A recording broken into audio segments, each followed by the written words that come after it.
안녕하세요. 캘리포니아주 노드봇 전문 변호사 김형원입니다. 오늘은 이번과 다음번에 걸쳐 가지고 많은 한인 고용주분들이 당하고 있는 성희롱 소송, 성희롱 클레임에 대해서 말씀드리겠습니다.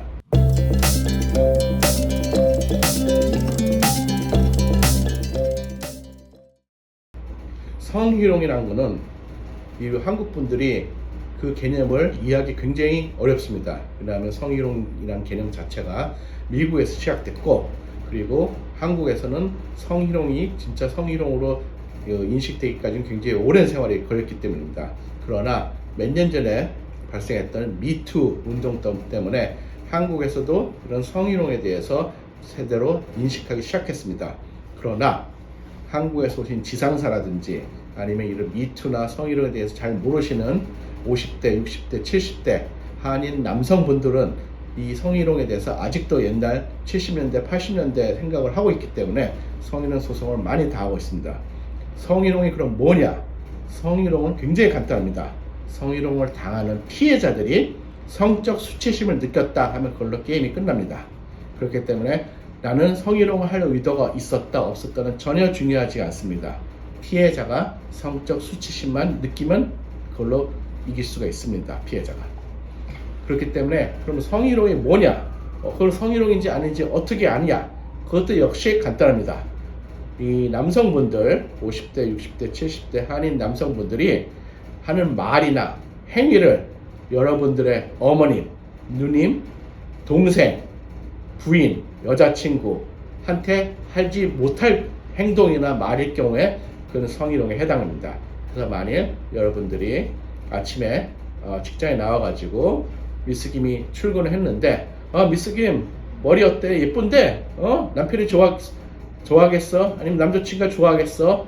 그런 말을 여러분들의 어머님이나 누님이나 여동생이나 와이프나 여자친구한테 남들이 했을 경우에 괜찮아, 그런 말 해도 괜찮아 라고 느끼신다면은 그거는 성희롱이 아니고, 만일 그 말을 여러분들의 어머님이나 누님이나 여동생이나 사모님들이 들었을 경우에 기분 나쁘고 성적 수치심을 느낀다 하면은 그거는 성희롱이 됩니다. 굉장히 간단합니다.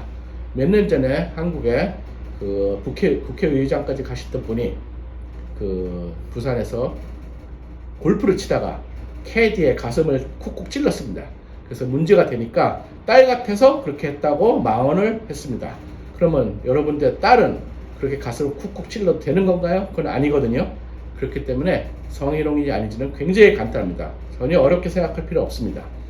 그렇기 때문에 이 성희롱은 저지해서 안 되고, 많은 분들이 더 착각하시는 게 남자도 남자끼리, 여자도 여자끼리 성희롱을 당하고 할 수 있습니다. 그거는 성이 다른 이성이라고 해서 달라질 게 없습니다. 성적 수치심만 느끼면 됩니다. 그렇기 때문에 직장은 여러분들이 직원들이 머리를 파마를 하고 오든 화장을 하고 오든 옷을 짧게 입든 길게 입든 안 입든 상관없이 일하는 장소입니다. 직장은 그런 말을 하는 장소가 아닙니다. 직장에서는 일만 하시면 됩니다. 그럼 이렇게 말합니다. 그럼 직장에 어떻게 무미건조해서? 예, 맞습니다. 직장은 무미건조한 데야 합니다. 여러분들이 오지랖 넓게 직장 여직원들이 뭘 하고 오든 화장을 하고 오든 머리를 뽑고 오든 머리를 깎고 오든 상관하지 말고 일만 하시면 됩니다. 그럼 그거에 대해서 언급을 안 한다고 해서 아무도 남자 직원들한테 섭섭해하거나 노여워하지 않습니다. 여직원들은 오히려 감사할 겁니다. 그리고 남자 직원들끼리도 성적 접촉이라든지 신체적 접촉을 하지 말아 주십시오. 옛날에 저 클라이언트 분도 50대 60대인데 20대 30대 직원이 남자가 남자끼리입니다. 수고했어 하고 어깨를 주무른 적이 있습니다. 그래서 본인이 성적 수치심을 느꼈다면 그것도 마찬가지입니다. 여러분들의 기준으로 성희롱이 성립되는 게 아닙니다. 피해자들의 기준으로 성립되는 것이기 때문에 내가 내가 상대방 입장에서라면 어떻게 생각할까를 생각하고 행동을 하셔야 됩니다. 특히나 성희롱이라는 것은 행동뿐만이 아니고 말로도 성립될 수 있기 때문에 이 오지랖 넓은 우리 한인 고용주분들이나 한인 동료 직원들 특히 조심하셔야 됩니다.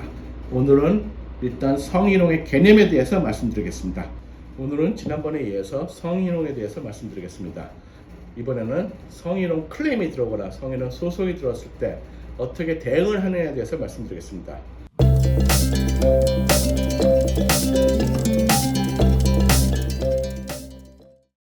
지난번과 같이 성희롱이라는 것은 피해자가, 즉 성희롱을 당한 피해자가 성적 수치심만 느끼면 그걸로 성립이 됩니다. 그래서 만일 여자 직원이든 남자 직원이든 나이가 많든 적든 상관없이 고용주에게 아니면 매니저에게 다른 동료 직원 아니면 매니저 상사에게 성희롱을 당했다고 리포트를 한다면은 일단 조사를 하셔야 됩니다. 그 가해자를 무조건 해고하시면 안 됩니다. 조사를 해야 됩니다. 잘못하면 그 가해자로 하는 직원으로부터 명예훼손을 당할 수 있기 때문에, 즉 피해자의 스테이트먼트를 받아갖고 문서로 남겨놓으셔야 되고, 가해자의 스테이트먼트를 받아서 문서로 남겨놓으셔야 되고, 증인이 있다면 그 사람의 스테이트먼트를 받아서 역시 문서로 남겨놓으셔야 됩니다. 3개의 문서가 있어야 됩니다. 3개. 그래서 그거를 각자한테 보여줘가지고 사실인지 아닌지를 확인을 시켜야 됩니다.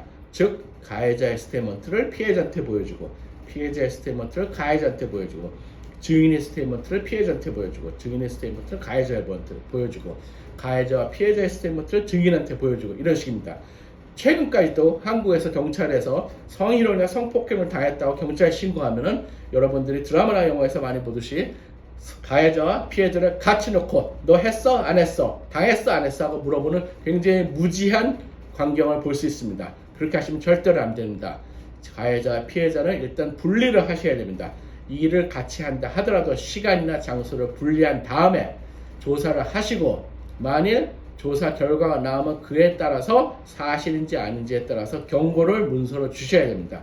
만일 가해자가 그런 일을 저질렀다 하면은 거기다가 경고를 주셔야 되고, 사실이 아닌데 피해자가 거짓말을 했다면 거기다 경고를 주셔야 됩니다.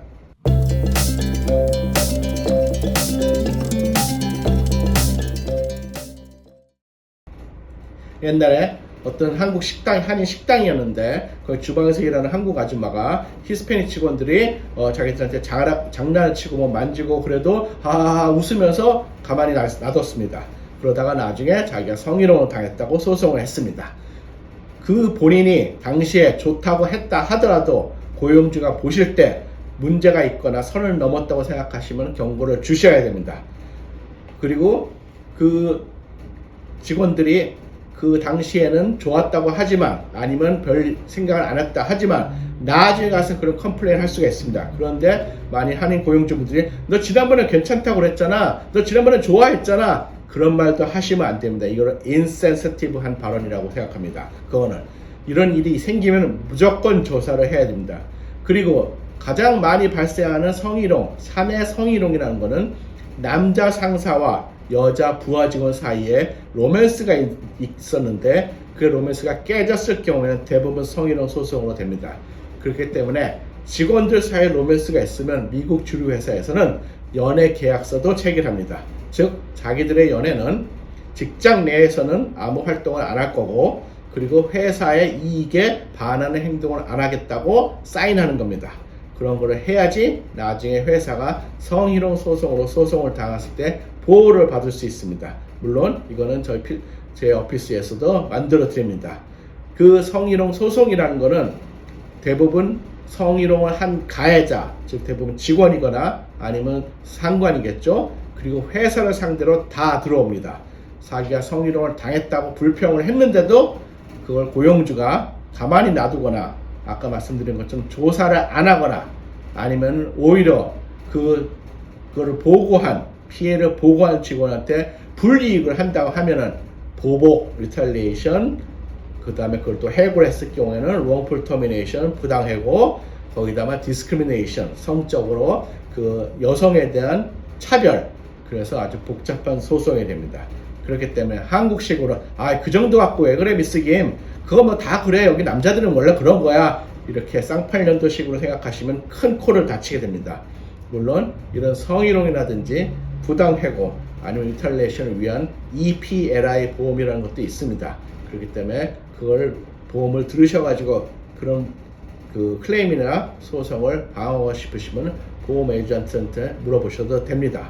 그리고 성희롱 소송이 들어왔을 때는 모든 증거들을 다 취합해야 됩니다. 평소에 그 직원들이 어떻게 행동을 했는지, 어떻게 고용주가 이거를 막기 위해서 노력을 했는지, 아까 말씀드렸던 스테이트먼트를 문서를 하거나 그런 것들을 다 해야 됩니다. 우리 한인 고용주분들은 스테이트먼트를 문서하는 걸 굉장히 어려워해 합니다. 절대로 어려울 것 없습니다. 당시에 무슨 일이, 언제 어디서 누가 무엇을 어떻게 왜, 그걸 그대로 적어 놓으시면 됩니다. 한국어로 적어 놓으셔도 됩니다. 그게 안 했을 경우에 나중에 소송이 들어오면 아주 큰 코를 다치게 됩니다. 이건 간단한 문제가 아닙니다. 왜냐하면 성희롱 소송은 부르는 게 가격이기 때문입니다. 그럼 오늘은 성희롱 소송에 대해서 말씀드렸습니다. 오늘은 지난번과 그 전번에 이어서 성희롱에 대해서 말씀드렸는데 실례를 들어서 말씀드리겠습니다. 성희롱은 지난번에도 말씀드렸듯이 남자와 여자 관계뿐만이 아니고 여자가 상관이고 남자가 부하 직원일 때도 많이 발생합니다. 우리가 그 옛날에 드미 무어와 마이클 더글러스가 나왔던 영화에서도 드미 무어가 상관이었을 경우에 성희롱이 상립된다는 걸 본 적이 있죠. 한국에서 온 회사인데 거기서 여자가 여기 팀장으로 와가지고 남자 직원들한테 회식에서 술을 따라달라, 아니면 노래를 부르라든지, 아니면 신체적인 접촉을 해가지고 문제가 생긴 경우가 있습니다. 그런 경우에도 이거는 부하 남자 직원이 아무리 강인하고 키가 크고 신체가 건강하다 하더라도 본인들이 성적 수치심을 느꼈다 하면은 그건 성희롱으로 인정이 됩니다. 그리고 그 사내에서 지난번에 말씀드렸듯이 그 연애를 해서 로맨스를 해서 실제로 서로 사랑하는 사이다 하더라도 그 성적 수치심을 느꼈다 하면은 그거는 성희롱이 될 수 있습니다. 최근에는 한국도 그렇고 미국도 그렇고 부부 사이에도 성희롱이나 성폭행이 인정되는 사회이기 때문에 많이들 조심하셔야 됩니다. 그리고 회사 내에서 그 발언들을 조심하셔야 됩니다. 이건 솔직히 제3자가 옆에서 들었을 경우에도 성희롱이 자기가 성적 수치심을 느낀다면은 성립이 됩니다. 즉 A가 B에 대해서 성희롱적인 언사를 한 거를 C가 들었다면은, 근데 C가 그걸 듣고 B는 못 들었는데 성적 수치심을 느낀다 하면은 그거를 그 고용주에게 매니저나 슈퍼바이저한테 보고를 하고 컴플레인을 할 수가 있습니다. 네, 그렇기 때문에 요즘은 미투 때문에 그 전에 70년대, 80년대에 비해서 굉장히 복잡한 세상이기 때문에 조심하셔야 됩니다. 본인이 생각하는 거를 입에서 나오는 대로 말을 하면 안 됩니다. 예를 들어서 여직원들이 있는데 상관이 나는 가슴 큰 여자가 좋다라는 발언을 한다든지, 아니면은 그 술 먹었다 해가지고 여직원과 같이 앉아서 그 남편 유부녀인데 남편과의 관계가 어떠냐는 걸 물는다든지, 이런 거는 다 의도가 순수하다 하더라도 문제가 됩니다. 특히 성희롱은 1년에 요즘 더울 때 여름과 연말 연시에 가장 많이 발생합니다. 여름에는 아무래도 옷을 가볍게 입고 여자 직원들이 많이 나오기 때문에 성희롱이 발생할 가능성이 높고, 연말 연시는 온갖 회식들이 많기 때문에 회식 장소에서 성희롱이 발생할 경우가 많습니다. 어떤 경우에는 회식에서 무슨 춤을 추라고 한다든지, 술을 따르라고 한다든지, 아니면은 노래를 부르라고 한다든지, 그렇게 본인이 원하지 않는 행동을 강요했을 경우에 성희롱이 될 수 있는 경우가 많습니다. 특히 어떤 경우에 그 미성년자 직원한테, 21살이 안 되는 직원한테 술을 따르라고 했을 경우에 문제가 발생한다는 사실에서 많이들 모르고 계십니다. 왜냐면 술은 21살이 넘어야지 마실 수 있기 때문입니다. 한국에서 한국식으로 회식이라든지 그런 것만, 그 문화만 생각하고 여기 오신 지상사 같은 경우에 여기가 그 문화라든지 법을 잘 몰라가지고 성희롱 소송을 많이 당하는 경우가 있습니다. 그런 경우에 조심하셔야 됩니다. 즉 직장에서는, 직장 내에서는 직장에 대한, 일에 대한 얘기만 하시면 됩니다. 다른 얘기는 아무도 듣고 싶지 않고 요즘 그 한국에서 유명한 개저씨라든지 꼰대 말을 아무도 듣고 싶지 않습니다. 그렇기 때문에 일만 하시면 됩니다. 그렇지 않았을 경우에 회사에 큰 피해를 주기 때문에 조심하셔야 됩니다. 오늘은 성희롱의 신뢰에 대해서 말씀드렸습니다. 감사합니다.